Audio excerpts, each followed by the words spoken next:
हेयम दुखम अनागतम।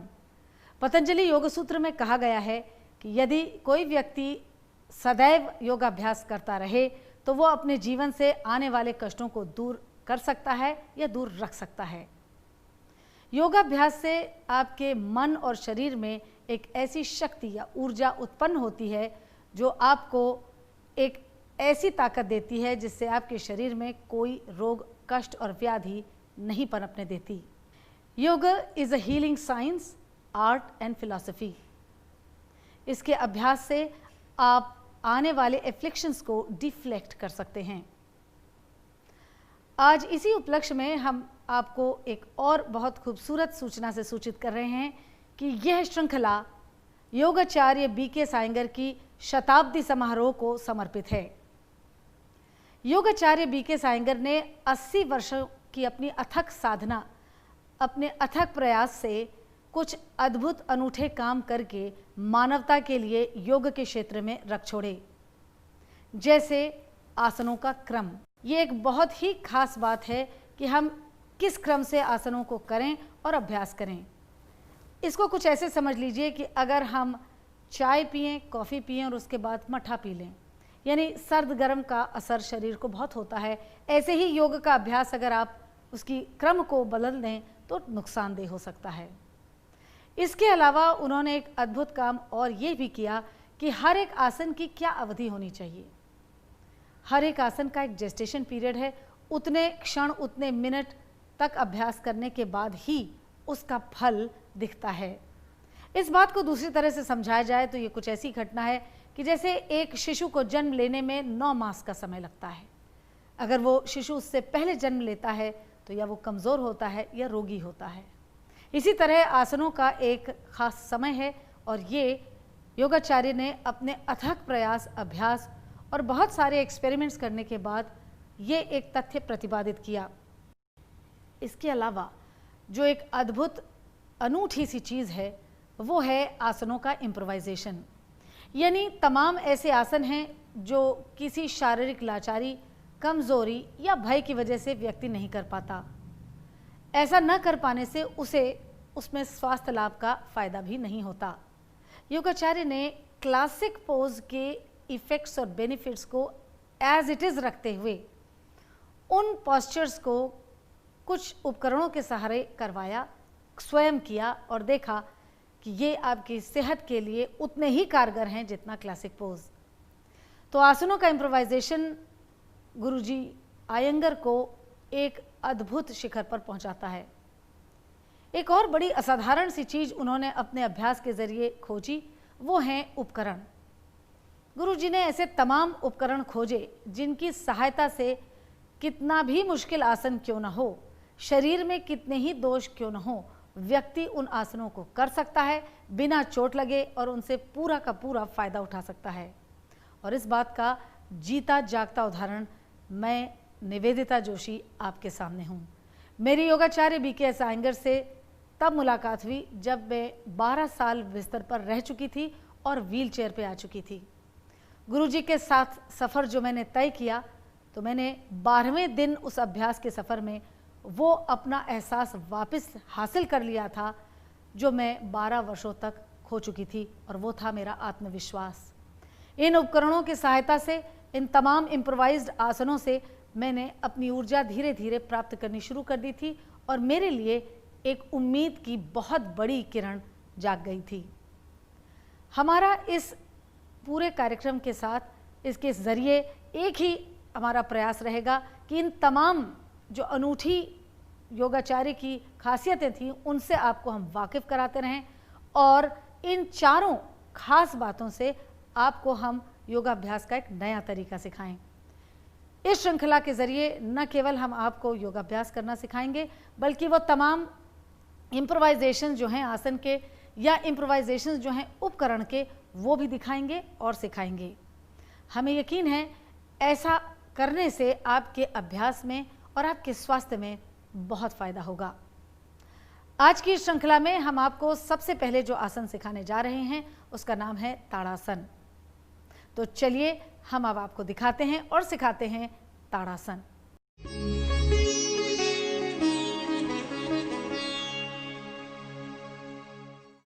अब हम आपको ताड़ासन सिखाने जा रहे हैं। ताड़ासन को समस्थिति भी कहते हैं। जैसे आप देख सकते हैं ध्यान से कि ताड़ासन में सबसे इम्पॉर्टेंट चीज़ है कि आपका बॉडी वेट डिस्ट्रीब्यूशन आपके दोनों पैरों पर इक्वली हो। ऐसा इसलिए हो क्योंकि अगर खड़े होने में आपके वज़न का डिस्ट्रीब्यूशन ठीक से हुआ है तो आपका पॉस्चर बिल्कुल ठीक रहता है, आपके स्पाइन के ऊपर कोई भी अननेसेसरी लोड नहीं आता। अपने शरीर के भार को दोनों पैर के पंजों पर इक्वली डिस्ट्रीब्यूट करने के बाद आप अपनी शिन बोन को सक करेंगे काफ की तरफ, अपने पटेला को सक करेंगे बैक ऑफ द नी की तरफ, और फ्रंटल थाइज सक्ट करेंगे अपनी बैक ऑफ द थाई की तरफ। यानी कुल कहने का मतलब यह है कि फ्रंटल लेग पीछे के लेग के साथ एक डायलॉग करना शुरू करेगा। आपकी बटक बोन और टेल बोन शरीर के अंदर होंगे, बाहर जट आउट नहीं होंगे, और पेल्विक गर्डल टिल्टेड नहीं होगी, बिल्कुल परपेंडिकुलर टू द फ्लोर। इसके बाद आप अपने कंधों को रोल करेंगे और पीछे की ओर ले जाएंगे। सीने की हड्डी या स्टर्नम लिफ्टेड रहेगी, चेस्ट वाइड ओपन रहेगा, हाथ तने हुए रहेंगे और हाथ की हथेली हिप जॉइंट की तरफ रहेगी। हाथ की उंगलियों को बिल्कुल तान के रखेंगे, खुला रखेंगे, फिंगर्स नकल्स एब्सोल्युटली एक्सटेंडेड, सामने देखेंगे और गर्दन के दोनों कोर बिल्कुल एक लंबाई के होंगे। Back of the head, back of the skull में जो भी आपका स्ट्रेस आपको महसूस हो रहा है उसको लेट गो कीजिए, छोड़ दीजिए और बिल्कुल रिलैक्स रहिए। इस अवस्था को ताड़ासन कहते हैं। ताड़ासन में आप न केवल अपने भार का डिस्ट्रीब्यूशन कर रहे हैं, बल्कि आप एक पॉस्चर को सही करने का प्रयास और अभ्यास कर रहे हैं। हमारा जब पॉस्चर गलत होता है तब बॉडी वेट टिल्ट होने लगता है। इसकी वजह से अक्सर लोगों में एक उम्र के बाद एंकल्स में दर्द, घुटनों में दर्द, कमर में दर्द, ये बहुत कॉमन सी चीज़ हो जाती है। और ये भी देखने में आया है कि ये आर्थराइटिस नहीं होती, ये कोई क्रॉनिक बीमारी नहीं होती, ये सिर्फ पॉस्चरल डिफेक्ट है। ऑर्गेनिक बॉडी भी पॉस्चरल डिफेक्ट की वजह से अंडर प्रेशर आती है, इंडाइजेशन होने लगता है क्योंकि आप स्लाउच करके खड़े होते हैं। सो ताड़ासन हमें सिखाता है कि हम सीधे कैसे खड़े हों और अपने भार का डिस्ट्रीब्यूशन अपने दोनों पैरों पर कैसे करें। ताड़ासन में एक बार अपने को स्टेबलाइज करने के बाद इनहेलेशन के साथ आप अपने दोनों हाथों को कंधे की सीध में लाते हैं, जहां आपके दोनों हथेलियों के बीच की दूरी कंधे के बराबर होगी। फिर स्ट्रॉन्ग इनहेलेशन के साथ आप अपने हाथों को ऊपर की ओर खींचते हैं। ये हाथों का extension base of the armpit से शुरू होता है। याद रहे आपके अपर इनर आर्म कान के पीछे जाएंगे, बिहाइंड द ईयर्स, लेकिन ये करते समय आपका एब्डोमेन बाहर प्रोट्रूड नहीं होना चाहिए या आपकी टांगें ढीली नहीं हो जानी चाहिए। So suck your frontal thigh muscles to the back and abdomen moved in. जब दोनों हाथ की हथेलियां सामने की ओर रहेंगी तो आप एक बार फिर से अपने हाथों को उसी तरह से एक्सटेंड करेंगे from the base of the armpit. अब बात यह है कि आपने जब दोनों हाथ की हथेलियां एक दूसरे के सामने की तो क्या फ़ायदा मिला। उस वक्त आपने न केवल अपने हाथ को स्ट्रेच किया और कंधों को मोबिलाइज किया, बल्कि साइड रिब्स बहुत अच्छे से एक्सटेंड हुई और मोबिलाइज हुई, जो आपकी ऊपर के हिस्से की स्टिफनेस को दूर करता है। आप देख सकते हैं इससे गर्दन की स्टिफनेस भी जाती है, क्योंकि आपके हाथ न केवल हाथ एक्सटेंशन से ऊपर उठ रहे हैं, बल्कि दोनों तरफ की गर्दन भी एक्सटेंडेड और स्ट्रेच्ड है। फिर एक बार आप सांस छोड़ते हुए अपने दोनों हाथ की हथेलियों को एक दूसरे के सामने करेंगे और एक्सहेलेशन के साथ हाथ कंधे के सामने आएगा। एक बार फिर आपकी दोनों हथेलियां कंधे की सीध में हैं और सांस छोड़ते हुए आप दोनों हाथ को ताड़ासन की मुद्रा में लाएंगे, यानी palms facing the hip joint. चलिए अब हम आपको इसी पोज को एक इम्प्रोवाइजेशन के साथ सिखाते हैं, क्योंकि बहुत सारे ऐसे लोग ऐसे हैं जो अपने हाथ को बिल्कुल ऊपर नहीं उठा सकते, थोड़ा उठा सकते हैं, या जो भी उठाने की क्रिया करते हैं उसमें उन्हें दर्द होता है।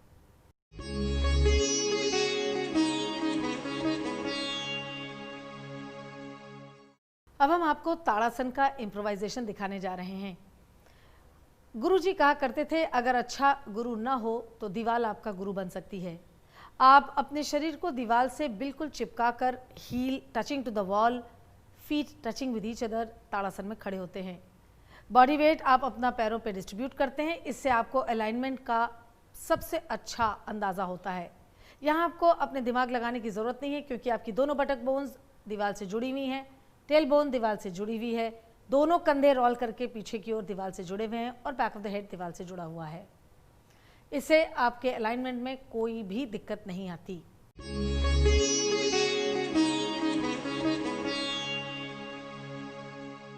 इसी तरीके से अब हम आपको ऊर्ध्व हस्तासन इन ताड़ासन भी दीवार के सामने इम्प्रोवाइज फॉर्म में दिखाने जा रहे हैं। आप ताड़ासन में खड़े होने के बाद दोनों हाथ अपने कंधे की सीध पे ऊपर ले जाएंगे और दोनों हथेलियां एक दूसरे के सामने होंगी। यहाँ सबसे आसान तरीका यह है कि आपके हाथों के पीछे दीवार है, तो ना आप अपने हाथ आगे रख सकते हैं, ना ज़रूरत से ज़्यादा पीछे। फ़र्ज़ कीजिए कि आपके इतना हाथ उठाने में भी कंधों में या कोहनी में दर्द हो जाता है, तो जो दो रस्सियाँ टंगी हैं इनको आप पकड़ लेंगे। इसमें भी आपकी कलाइयाँ एक दूसरों के सामने होंगी और धीरे धीरे करके आप एक एक दिन में थोड़ा थोड़ा ऊपर चढ़ेंगे इन रस्सियों के ज़रिए। आप देखेंगे कि 10-15 दिन में आपके जुड़े हुए कंधे खुलने लगते हैं।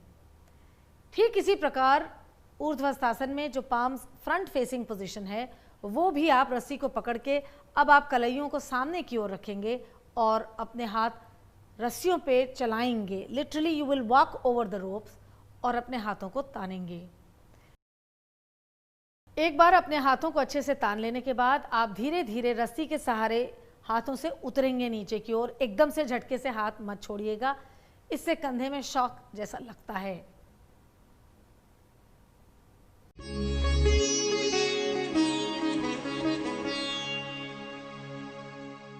अब हम आपको गोमुख आसन सिखाने जा रहे हैं।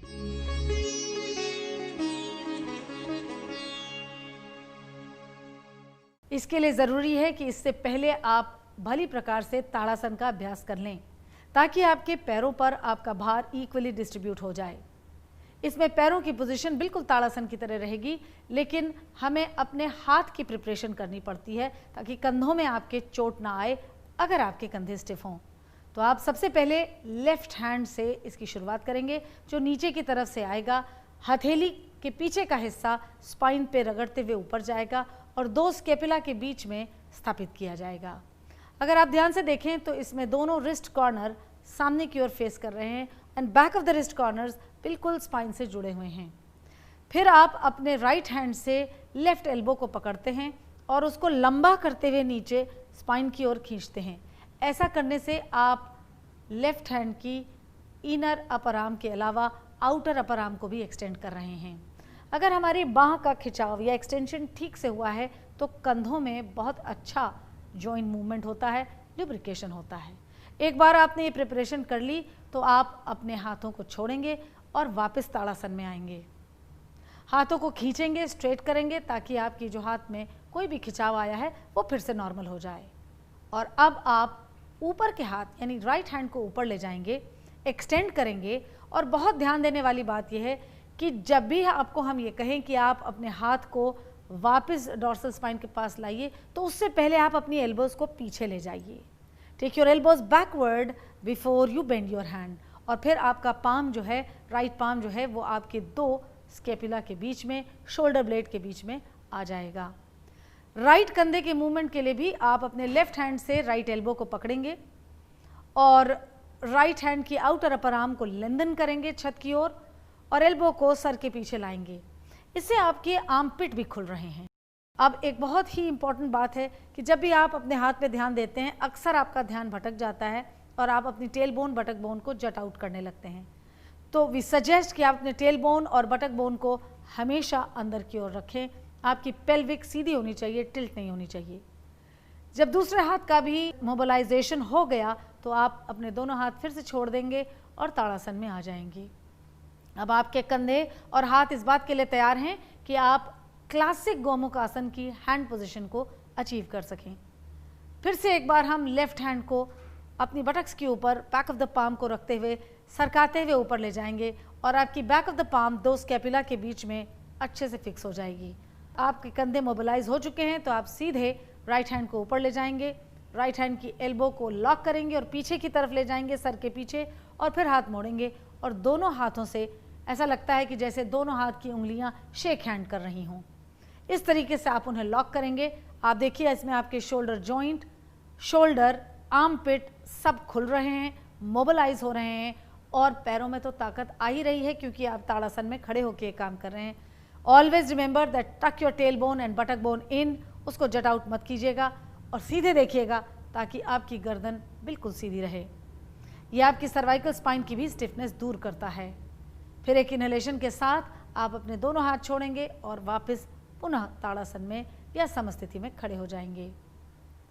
हम आपको बता चुके हैं कि अगर आपको ये डर है या किन्हीं कारणों से आप इस तरह के अभ्यास नहीं कर सकते तो हम आपको इम्प्रोवाइजेशन सिखाएंगे।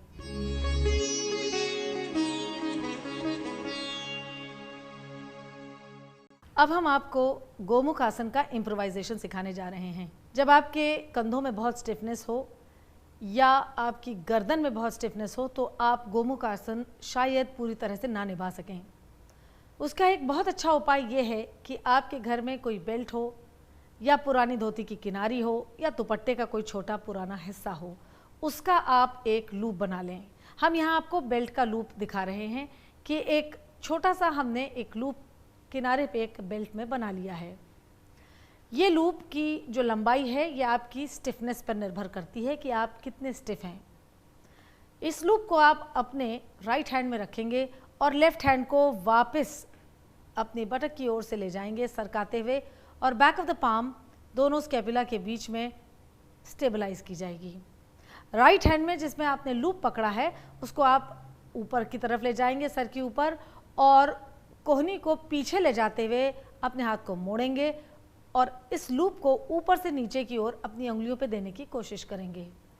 आप देख सकते हैं कि अभी दो उंगलियों के बीच में लूप के बराबर का गैप है, लेकिन आप कोशिश ये करें कि जैसे उंगलियों से आप चल रहे हों और उस लूप को पकड़ने की कोशिश कर रहे हों। आपको बहुत आश्चर्य होगा कि धीरे धीरे अगर आप ये रोज़ अभ्यास करेंगे तो आपकी उंगलियां एक दूसरे से, जैसे हमने कहा था, शेक हैंड करने के लिए एक हो जाती हैं। इस तरीके से आप जो भी पोज को धीरे धीरे शुरू करेंगे, गोमुख आसन की जो भी अवस्था को शुरू करेंगे, बहुत जल्दी आपके दोनों कंधे खुल जाएंगे और गर्दन की स्टिफनेस भी जाती रहेगी। यही क्रिया आप अपने दूसरे हाथ से भी ऐसे ही निभाएंगे। फिर आप धीरे से हाथ छोड़ दीजिए और नीचे का हाथ छोड़ दीजिए, लेफ्ट हैंड छोड़ दीजिए और राइट हैंड को सीधा करते हुए आप वापस ताड़ासन की अवस्था में आ जाएंगे। हमें यकीन है कि इस इम्प्रोवाइजेशन के जरिए आप अपने कंधे की स्टिफनेस से मुक्ति जरूर पा जाएंगे।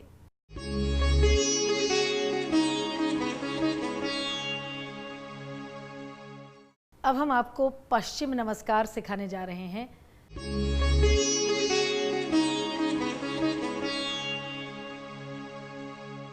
पश्चिम यानी पीठ वाला हिस्सा, वहां आप नमस्कार की मुद्रा में खड़े होते हैं।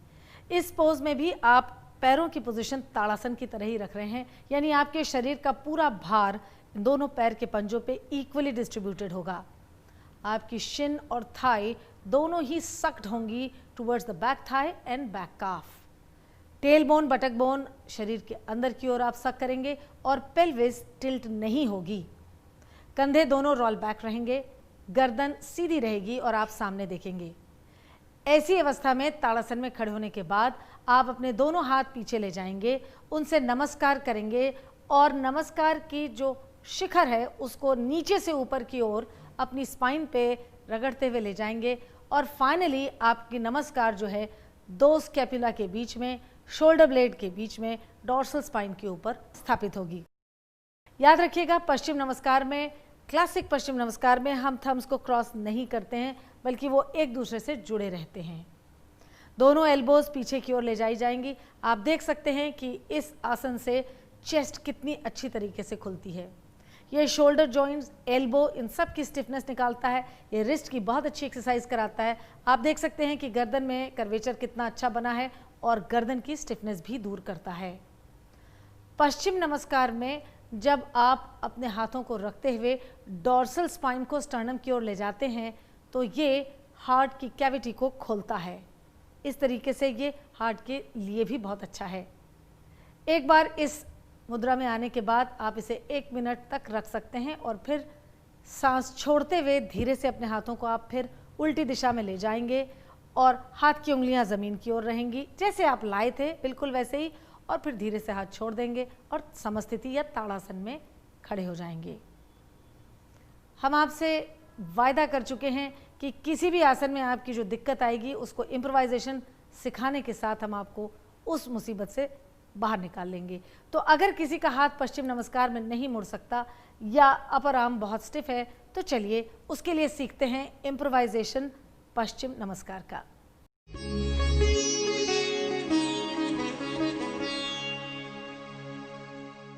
अब हम आपको पश्चिम नमस्कार का इम्प्रोवाइजेशन सिखाने जा रहे हैं। यदि आपको ज़रा भी ऐसा एहसास है कि आपके कंधे बहुत स्टिफ हैं या उनमें दर्द है या गर्दन बहुत स्टिफ है, तो उसके लिए सबसे आसान तरीका यह है कि आप दीवार के सामने जाइए और हो सके ग्रिल हो जहां आप अपनी रस्सी लगा सकें, तो कोई भी दीवार या ग्रिल ऐसी चुनिए जिस पे आपकी कोई रस्सी लटकाई जा सके।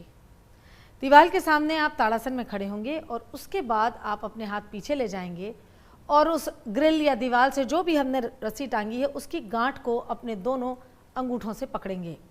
पकड़ने के बाद आप अपने हाथों को फिर मोड़ेंगे और हाथ की उंगलियों को ऊपर की दिशा में ले जाएंगे। आगे बढ़ेंगे, धीरे धीरे चलना शुरू करेंगे और पैर मोड़ेंगे। पैर मोड़ने से आपके हाथ और पीठ के बीच में जगह बन जाती है और आप हाथ को सरका सकते हैं। एक बार आपका हाथ फिक्स हो गया तो आप ताड़ासन की अवस्था में आ जाएंगे और धीरे से उस गांठ को छोड़ देंगे। आप देखेंगे कि धीरे धीरे जो हाथ आपका पहले कमर तक आता था वो डॉर्सल स्पाइन तक पहुंच जाएगा। इस तरह से अभ्यास करने से आपके कंधों पे या गर्दों पे कोई भी जोर नहीं आएगा, आपकी रिस्ट में कोई तकलीफ नहीं होगी।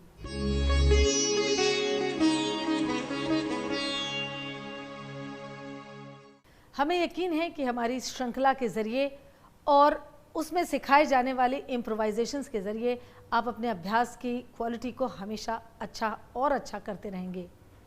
अगर अभ्यास आपने सतत किया तो आपके स्वास्थ्य में यकीनन सुधार होने वाला है।